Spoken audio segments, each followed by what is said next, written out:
इश्क हो वही चल मदीने देखी जोड़ा मज़ारा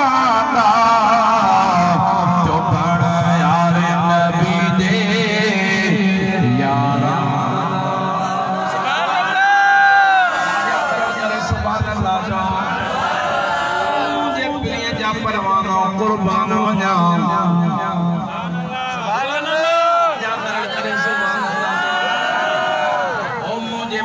बजा परवाना जेको तो असा सवाब कयो था वो कब्र जे अंदर मय्यत के फायदो भी दींदो आ पढ़ंदो भी आ फायदो भी दींदो आ के बुजुर्ग पांजे किताब में वाक्यो लिखण फरमायो आ हिकड़ो मजदूर हो जेको रोजानो मजदूरी करे उन मजदूरी जे पैसे मां घर जो सामान सीधो भी वठंदो आ पर रोजानो पांजे अब्बे अम्मा जे ईसाले सवाब जे ला कुछ फ्रूट वठे या कुछ यारा दोस्त वठी करे कुछ न कुछ रोजानो पांजे अब्बे अम्मा जे ईसाले सवाब जे ला बंदोबस्त कंदो आ हिकड़े दी उन गरीब के मजदूरी न लगी अल्लाह अकबर परेशान हो जेरा घर जो खैरा पर अब्बे अम्मा जे सवाब जे ला जेको बंदोबस्त कंदो आया वो अज न करे सघियो आया इन दुख में रस्ते सां अचे पियो उन रस्ते ते अल्लाह वारे जो आस्थानो अल्लाह वारे जे आस्थाने जे अंदर वयो अल्लाह वारे जो दीदार करे पेरन ते किरी पियो आ सोना मां ॾाढो गरीब आया ओ सोना पांजे अब्बे अम्मा जे ला रोजानो ई साले सवाब कंदो आया अज मजदूरी न लगिया ओ सोना मेहरबानी थे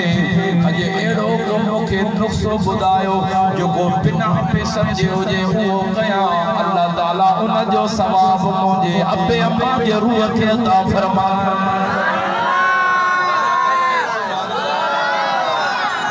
ये सवाब वारा ओए गालायो बेनी जरूरत भी काहे आजा मर करे हथ मथे करे सुभान अल्लाह जा परवाना कुर्बान वञा अल्लाह वारे जे मक़ाम अल्लाह वारे फरमाया तू मिस्कीन पैसा न चई नुक्सो तो दसाई कर सवाब तुझे अब्बे अम्मा के रब अता फरमाईंदो सुना बुधायो पाण फरमाया भाई गिदरन जी मौसम वञ बाजार में गिदरा खाई करे खलो चलाईंदा आहिनि उहे खलो धोई करे साफ करे मेरे धोई साफ करे के बुखायल जानवर के खारा उन जो सवाब अल्लाह ताला तुझे अब्बे अम्मा जे रूह के अता फरमाईंदो हे वयो बाजार में खलू मेरे करे धोई साफ करे के बुखायल जानवर के खारा रात जो वनी बिस्तरे ते सुतो आहे के अब्बे अम्मा दीदार करायो है आजा करण करे सुभान अल्लाह अब्बे अम्मा दीदार करायो बच्चा तुझी वडी मेहरबानी जो अज तो असा के जन्नत जा गिदरा खाराया मेहरबानी जो तो असा के जन्नत जा गिदरा खाराया है रानगी में जियो बाबा माता गिदरन जो खलू खड़ी करे बुखायल जानवर के खारायो ओ बच्चा तू इयो अमल कयो मुझे रब करीम फरमायो ओ मलाइका इनके खलन खाराण जेतरी ताकत मां रब के त जन्नत जे गिदरन जी ताकत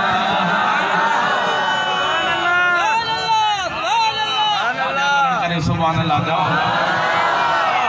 तुझो मेहरबानी जो तू इहो अमल कयो रब करीम असा के जन्नत जा गिदरा खाराया मां तो पुछा कया जेको इहो बिना खर्चे वाली मेहनत वारो सवाब जी नियत करे उन खलू मेड़े करे बुखायल जानवर के खारायो वो अज बुधा से गुलाम सरवर जे लाहे दस्तगीर जे यारी जो देवी जो जन्म उन जे सवाब जे ला मुझे महबूब जे गुलामन जे लंगर खाराण जे ला तैयारियों कयूं पोजन आयो त इन मरूब जे अल्लाह ताला कब्र में केतरो न सवाब अता फरमाइंदो जो उन जे रूह में सवाब पहुंचाइण जे ला एॾो बंदो बस वॾो कयो वियो के कंदा खैरात सुभान